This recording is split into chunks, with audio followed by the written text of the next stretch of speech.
We're going to go ahead and discuss Chapter 13 and talk about the value of money. What is it truly, and what is the responsibility of the Fed in working with the money supply? If you think of money historically, it's one of those topics that amuses me to no end. Now, in the United States, when we think of money, a lot of us will think of a piece of paper, in high quality paper with some amazing inks, and on that piece of paper there's a person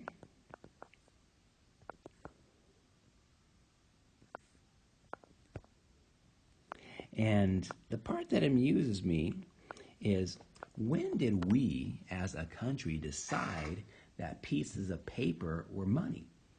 If you go far enough back in time, even before around the bartering system, we would give goods that we valued to each other as our exchange. And then at some point in time, people realized through markets it was challenging to always be bartering goods. Wouldn't it be nice to have a consistent medium of exchange? And so the earliest mediums of exchange were things like gold coins, diamonds, emeralds and rubies, and all of a sudden precious gems, precious metals. You and I can understand how those could be valued, but the Chinese were the first that figured out we can take a piece of paper, and utilizing this piece of paper, we can not have to have a lot of gold or rare gems, and we can begin to use that as a monetary supply. And the part that amuses me is, can you think about what was the very first person who was accustomed to using gold and silver and rare gems, and all of a sudden they're using a piece of paper? It must have been a tough conversation at the very, very beginning. But here in the United States, we certainly utilize this paper as a medium of exchange. And when we look at the monetary supply, money is typically, it's also called M1, by the way, but in general, it is very liquid in nature. And what I mean by liquid is the fact that it is very, very easy to spend as an asset. It's a very liquid asset. And some examples of money, items in the monetary supply, would be just the dollar bills.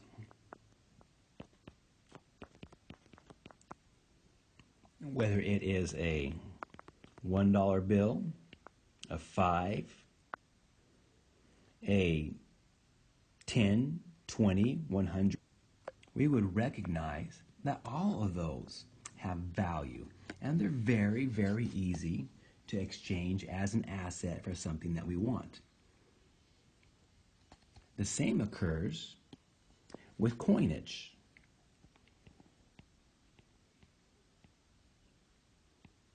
Coins are also a part of the liquid M1, that monetary supply.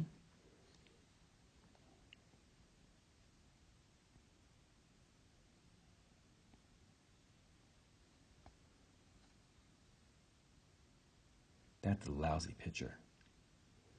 That's not much better. Now we're talking. A coin may even have a fancy bird on the back. But these coins are still liquid money, and they're very easy to exchange for products.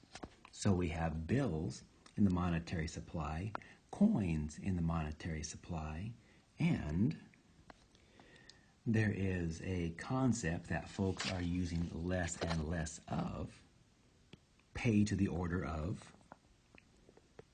a check. And you can go ahead and take a check And it's pretty easy to go ahead and utilize that as liquid money as a medium for exchange to get the resources that you want.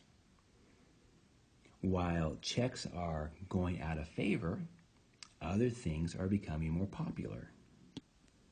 Debit cards are getting to be very popular, and we found them to be very, very popular during the COVID-19 crisis of 2020 because cash was not being exchanged as readily. So debit cards will certainly work.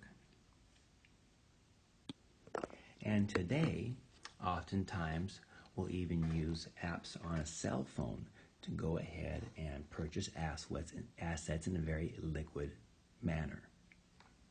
Now,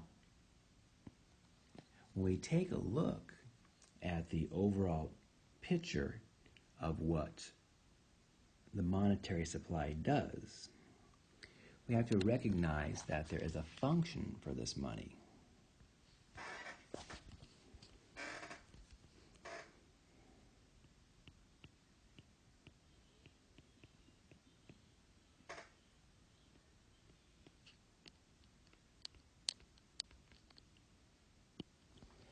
And money really has three different areas. We've already talked a lot.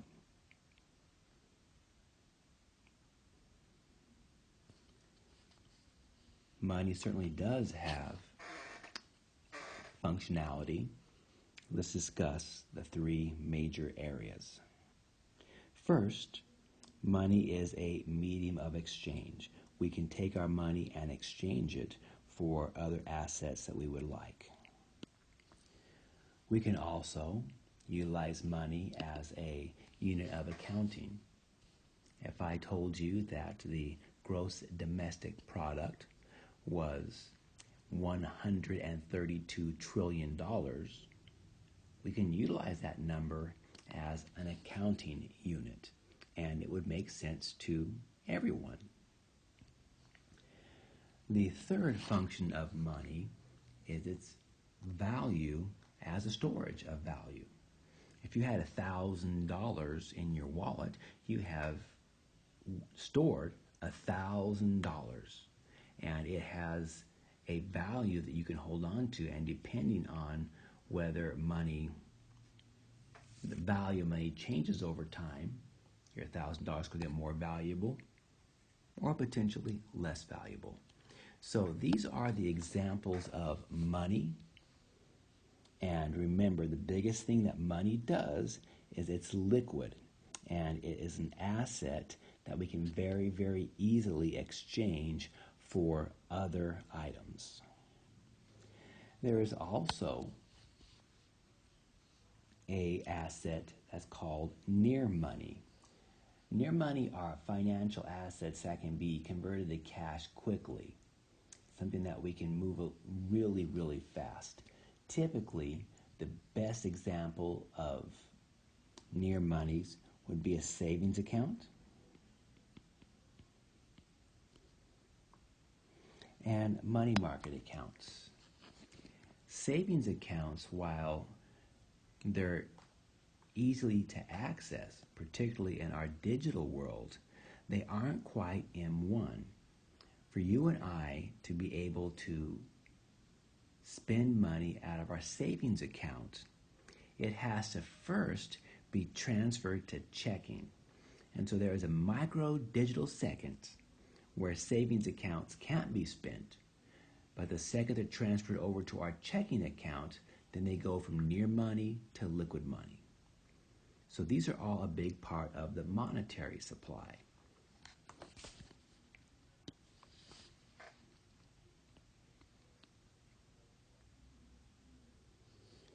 So we understand what the monetary supply is and what near money is. We also have to recognize that we have some items that are not money and they'll never be money. In the economic financial world, credit cards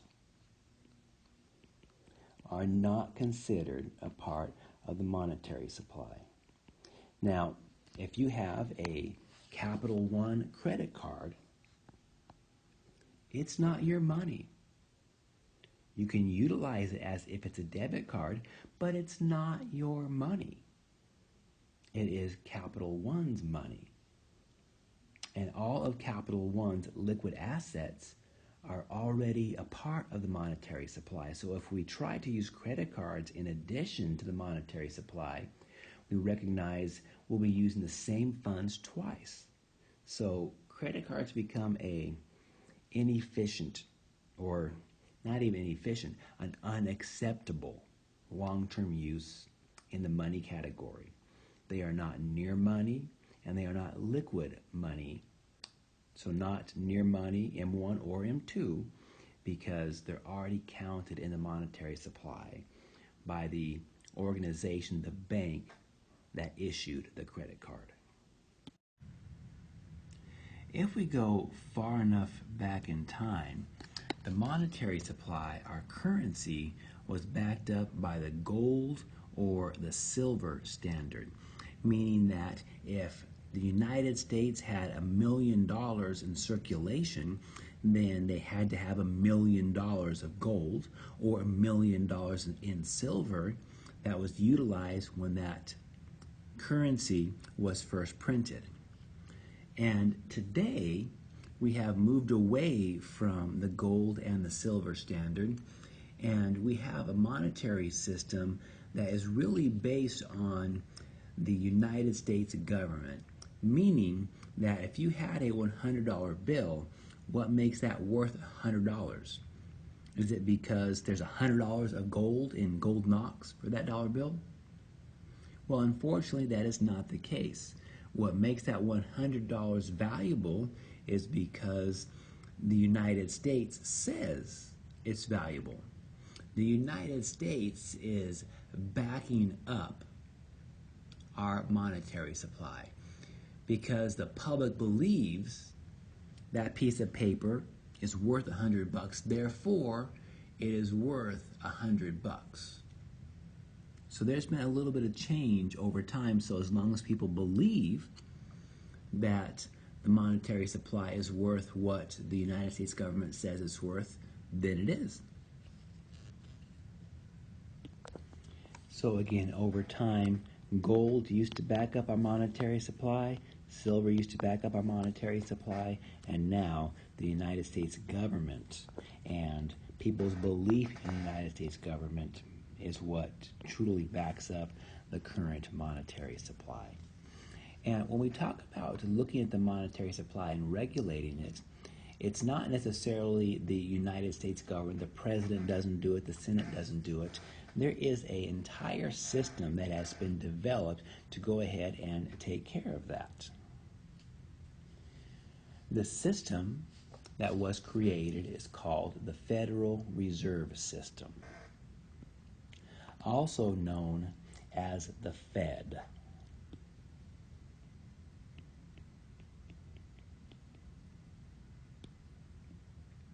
The Fed, the Federal Reserve System, is based off of the membership of 12 banks. And those 12 banks